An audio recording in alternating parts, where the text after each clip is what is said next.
गोपाल कृष्ण भगवान की जय. श्रीमद भागवत महापुराण स्कंद पहिल्यातील अध्याय 10. भगवान श्रीकृष्णांचे द्वारकेला गमन. शौनकांनी पुढे विचारले, आपले परंपरागत राज्य बळकवण्याची इच्छा असलेल्या आततायींचा नाश करून धार्मिक शिरोमणी महाराज युधिष्ठिरांनी आपल्या बंधूंसह कशा प्रकारे राज्य केले आणि कोणकोणती कामे केली, कारण बंधू वधाच्या दुःखाने राज्यभोगाविषयी ते विरक्त होते. त्यावर सूत म्हणाले, संपूर्ण सृष्टीला पुनरुज्जीवित करणारे भगवान श्रीहरी परस्परातील कलहाग्नीने दग्ध झालेल्या कुरुवंशाला अंकुरित करून आणि युधिष्ठिराला राज्यसिंहासनावर बसवून प्रसन्न झाले. भीष्म आणि श्रीकृष्ण यांनी केलेल्या उपदेशाच्या श्रवणाने युधिष्ठिराच्या अंतःकरणात विज्ञानाचा उदय झाला आणि त्यांचे सर्व संशय फिटले. भगवंताच्या आश्रयाला राहून समुद्रापर्यंतच्या साऱ्या पृथ्वीचे ते इंद्राप्रमाणे शासन करू लागले. भीमसेन आदी त्यांचे बंधू त्यांच्या आज्ञांचे पूर्णपणे पालन करीत होते. युधिष्ठिराच्या राज्यात आवश्यकतेनुसार भरपूर पाऊस पडत होता. पृथ्वी सर्व आवश्यक वस्तू उत्पन्न करत होती.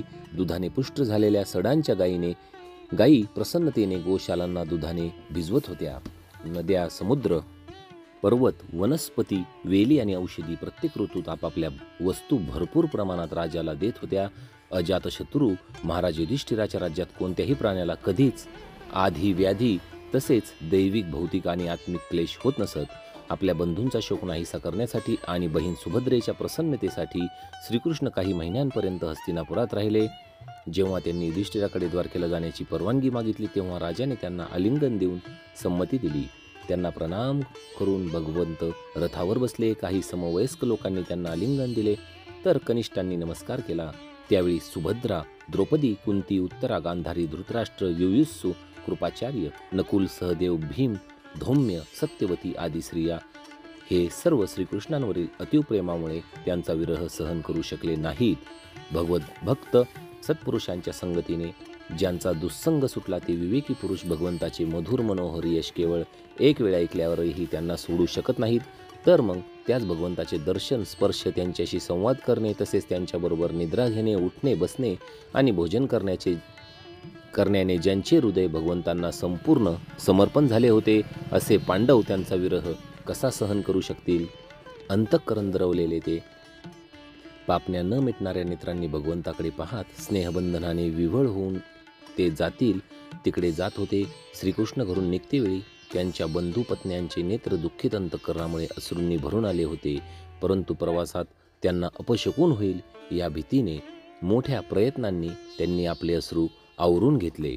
भगवंतांच्या प्रस्थानाच्या वेळी मृदंग, शंख, भेरी, वीणा, ढोल, तुताऱ्या, धुंदुरी, नगारे, घंटा, दुंदुभी इत्यादी वाद्ये वाजू लागली. भगवंताच्या दर्शनाच्या लालसेने कुरुवंशातील स्त्रिया प्रसादाच्या गच्चीवर जाऊन तेथूनच प्रेम, लज्जा व मंद हास्ययुक्त नेत्रांनी भगवंतांना पाहत पाहत त्यांच्यावर पुष्पवृष्टी करू लागल्या. त्यावेळी भगवंतांचा प्रिय सखा अर्जुनाने आपल्या प्रियतम श्रीकृष्णांचे मोत्यांची झालर लावलेले रत्नजडीत दांडा असलेले पांढरे छत्र आपल्या हातात घेतले होते. उद्धव आणि सात्यकी सुंदर चवऱ्या ढाळीत होते. भगवान श्रीकृष्णांवर वाटेत चारी बाजूंनी पुष्पवर्षा होत होती. ते दृश्य अत्यंत मनोहर होते. ठिकठिकाणी ब्राह्मणांनी दिलेले सत्य आशीर्वाद कानावर येत होते. ते आशीर्वाद सगुण भगवंतांना अनुरूप होते, कारण त्यांच्यामध्ये सर्व गुण होते, परंतु निर्गुण भगवंतांना अनुरूप नव्हते. ज्यांचे चित्त भगवान श्रीकृष्णांमध्ये रममाण झाले होते अशा हस्तिनापुरातील कुलीन स्त्रिया आपापसात अशा गोष्टी करत होत्या की त्याकडे सर्वांचे कान आणि मन लागून राहिले होते.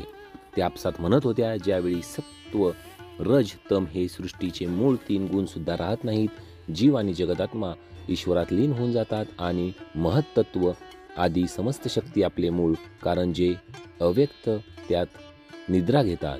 सख्यांनो, अशा प्रलयाच्या वेळी सुद्धा आपल्या अद्वितीय निर्विशेष स्वरूपात स्थित राहणे हेच ते सनातन पुरुष होत. त्यांनीच पुन्हा आपल्या नामरूपरहित स्वरूपात नामरूपाच्या निर्माणाची इच्छा केली आणि त्यांच्याच अंशभूत जीवांना जी मोहात पाडते आणि सृष्टीची रचना करण्यास प्रवृत्त होते ते आपल्या कालशक्तीने प्रेरित केलेल्या प्रकृतीचे अनुसरण केले. तसेच व्यवहारासाठी म्हणून वेद इत्यादी शास्त्रांची रचना केली. या जगात ज्यांच्या स्वरूपाचा साक्षात्कार जितेंद्रिय योगी आपल्या प्राणांना वश करून भक्तीने प्रफुल्लित झालेल्या निर्मल हृदयात करून घेतात, तेच हे श्रीकृष्ण साक्षात परब्रह्म आहेत. वास्तविक यांच्याच भक्तीने अंतःकरणाची पूर्ण शुद्धी होऊ शकते. हे सखी, ज्यांच्या सुंदर लीलांचे गायन वेदात आणि अन्य गोपनीय शास्त्रात व्यासांसारख्या रहस्यवादी ऋषींनी केले आहे, तेच हे आहेत. हेच अद्वितीय परमात्मा आहेत. हे आपल्या लीलेने जगताची निर्मिती, पालन, पोषण तसेच संहार करतात, पण त्यात आसक्त होत नाहीत. जेव्हा तामसी वृत्तीचे राजे अधर्माने वागू लागतात, तेव्हा हे सत्वगुणाचा स्वीकार करून ऐश्वर्य, सत्य, शाश्वत, नियम, दया आणि यश हे गुण प्रकट करतात आणि जगताच्या कल्याणासाठी युगांयुगांमध्ये अनेक अवतार धारण करतात. अहो पहा ना, हा यदुवंश अत्यंत प्रशंसनीय आहे, कारण लक्ष्मीपती पुरुषोत्तम श्रीकृष्णांनी जन्म घेऊन या वंशाचा सन्मान केला आहे. तर पवित्र मधुवनही अत्यंत धन्य होय, जे यांनी आपल्या हिंडण्या फिरण्याने सुशोभित केले आहे. केवढी आनंदाची गोष्ट आहे की द्वारकापुरीने स्वर्गाच्या यशाचा तिरस्कार करून पृथ्वीचे पवित्र यश वृद्धिंगत केले आहे. म्हणूनच येथील प्रजा मोठ्या प्रेमाने आणि मंदहास्ययुक्त कृपादृष्टीने पाहणाऱ्या आपल्या स्वामी भगवान श्रीकृष्णांचे सदैव दर्शन घेत असते. अगं सखी, ज्यांचे यांनी पाणी ग्रहण केले आहे त्या स्त्रियांनी निश्चितच व्रत, स्नान, होम, हवन इत्यादींनी परमात्म्याची आराधना केली असली पाहिजे, कारण ज्यांच्या केवळ स्मरणाने व्रजगोपी आनंद विभोर होऊन मूर्छित होत त्यांच्या अधारामृताचे या वारंवार सेवन करतात. स्वयंवरात यांनी शिशुपालादी उन्मत्त राजांची मानहानी करून आपल्या बाहुबलाने ज्यांना जिंकून आणले होते, तसेच प्रद्युम्न, सांब, अंब इत्यादी ज्यांचे पुत्र आहेत, त्या रुक्मिणी आदी 8 पट्टराण्या आणि भौमासुराला मारून आणलेल्या ज्या हजारो पत्न्या आहेत, त्या खरोखरच धन्य होत. कारण या सगळ्या जणींनी स्वतंत्रता आणि पावित्र्य यांनी रहित असणाऱ्या श्री जीवनास पवित्र आणि उज्ज्वल बनवले आहे. यांच्या महिम्याचे काय वर्णन करावे. यांचे पती साक्षात कमलनयन श्रीकृष्ण प्रिय भाषणाने आणि प्रिय वस्तू देऊन यांच्या हृदयातील प्रेम वृद्धिंगत करीत यांच्या घरातून कधीही दुसरीकडे जात नाहीत. हस्तिनापुरातील स्त्रिया याप्रमाणे वार्तालाप करीत असताना श्रीकृष्ण मंदहास्ययुक्त प्रेमदृष्टीने त्यांचे अभिनंदन करून तेथून निघाले. स्नेहभावामुळे अजातशत्रू युधिष्ठिराने रस्त्यात शत्रूने त्यांच्यावर आक्रमण करू नये म्हणून चतुरंग सेना श्रीकृष्णांबरोबर दिली. सुदृढ प्रेमबंधनामुळे कुरुवंशी पांडव भगवंतांच्या बरोबर बऱ्याच अंतरावर आले. ते श्रीकृष्णांच्या विरहामुळे व्याकुळ झाले होते. त्यांना परत पाठवून श्रीकृष्ण सात्यकी, उद्धव आदी मित्रांबरोबर द्वारकेकडे निघाले. शौनका, ते कुरु, जानगल, पांचाल, शूरसेन, यमुना तटवर्ती प्रदेश, ब्रह्मावर्त, कुरुक्षेत्र, मत्स्य, सारस्वत आणि मरुधन्व देश पार करून सौवीर आणि आभिर देशांच्या पश्चिमेकडील आनर्त देशात आले. त्यावेळी बरीच वाटचाल झाल्या कारणाने भगवंतांच्या रथाचे घोडे थोडेसे थकले होते. मार्गामध्ये ठिकठिकाणी लोक भेटवस्तू देऊन भगवंतांचा सन्मान करीत होते. भगवंत सायंकाळ झाली की रथातून खाली उतरत आणि जलाशयावर जाऊन संध्यावंदन करीत.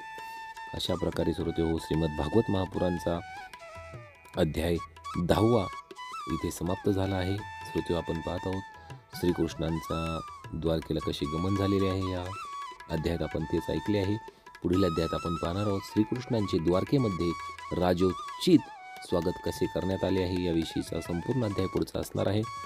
भेटूया लवकरच पुढील व्हिडिओमध्ये. ओम नमो भगवते वासुदेवाय.